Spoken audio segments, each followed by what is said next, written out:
ഏറ്റവും സ്നേഹം നിറഞ്ഞ എൻ്റെ വൈദിക സഹോദരരെ, നമ്മുടെ അതിരൂപതാംഗമായ ഫാദർ ജോസ് വൈലിക്കോടത്തിൻ്റെ ഒരു പോസ്റ്റ് കാണുവാനിടയായി.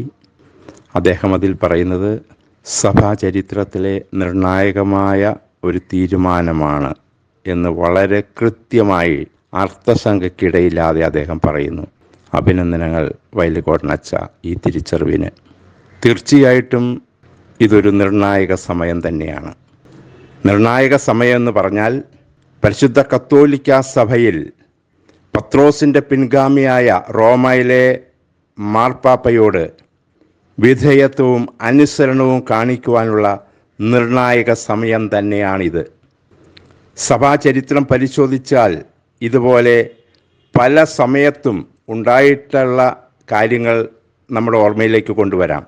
1500കളിൽ, അതായത് 16-ാം നൂറ്റാണ്ടിൽ പ്രഗത്ഭനായ മാർട്ടിൻ ലൂതർ, അദ്ദേഹം ജർമ്മനിയിൽ ജീവിച്ചിരുന്ന ഒരു പുരോഹിതനും ദൈവശാസ്ത്രജ്ഞനും അധ്യാപകനുമൊക്കെ ആയിരുന്നെങ്കിലും മാർപ്പാപ്പയുടെ അധികാരത്തെ ചോദ്യം ചെയ്ത് കലാപം അഴിച്ചുവിട്ട അദ്ദേഹം കാതറീന എന്ന കന്യാസ്ത്രീയെ വിവാഹം കഴിച്ച് പ്രൊട്ടസ്റ്റന്റ് സഭകളുടെ ഉത്ഭവത്തിന് കാരണമായി എന്ന് ചരിത്രം പരിശോധിച്ചാൽ നമുക്ക് കാണാൻ സാധിക്കും. അവസാനം ആഴമായ ആത്മീയ നൈരാശ്യത്തിൻ്റെ ഫലമായി രക്ഷകനായ ക്രിസ്തുവുമായിട്ടുള്ള ആ ബന്ധം നഷ്ടപ്പെടുത്തി കടുത്ത നിരാശയിൽ 62-ാം വയസ്സിൽ ജീവിതം അവസാനിപ്പിച്ചു എന്ന് നമുക്ക് ഈ തരുണത്തിൽ ഓർക്കുന്നത് നന്നായിരിക്കും. നമ്മളായിരിക്കുന്ന ഈ കാലഘട്ടത്തിൽ എംപറർ എമ്മാനുവൽ, ഞാനതിനെപ്പറ്റി വിശദീകരിക്കേണ്ട ആവശ്യമില്ല. ഇപ്പോൾ നിരന്തരം പറഞ്ഞുകൊണ്ട് നടക്കുന്ന അസത്യമായൊരു കാര്യം, വിശ്വാസികളെ പരിപൂർണമായിട്ടും തെറ്റിദ്ധരിപ്പിക്കുന്ന ഒരു കാര്യം, എറണാകുളം ഒരു സ്വതന്ത്ര സഭയാകാൻ പോകുന്നു എന്നുള്ളതാണ്. പ്രിയപ്പെട്ടവരെ, മാർപ്പാപ്പയുടെ കീഴിൽ ഒരു സ്വതന്ത്ര സഭയായി സുറ മലബാർ സഭയിൽ നിന്നും മാറി നിൽക്കുമെന്നുള്ള ഇത് വെറും മൂഢസ്വർഗത്തിലെ മൂഢസ്വപ്നമാണ്.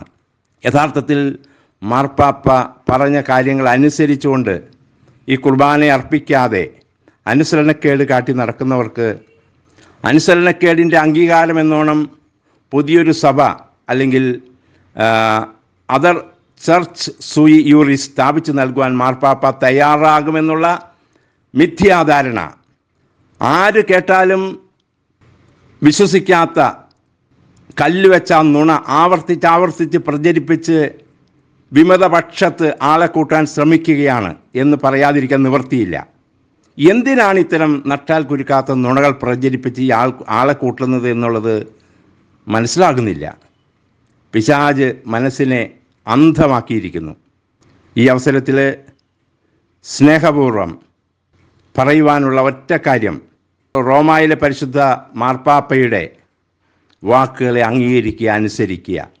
എല്ലാ വൈദികർക്കും അതിനുള്ള പ്രകാശം ലഭിക്കട്ടെ.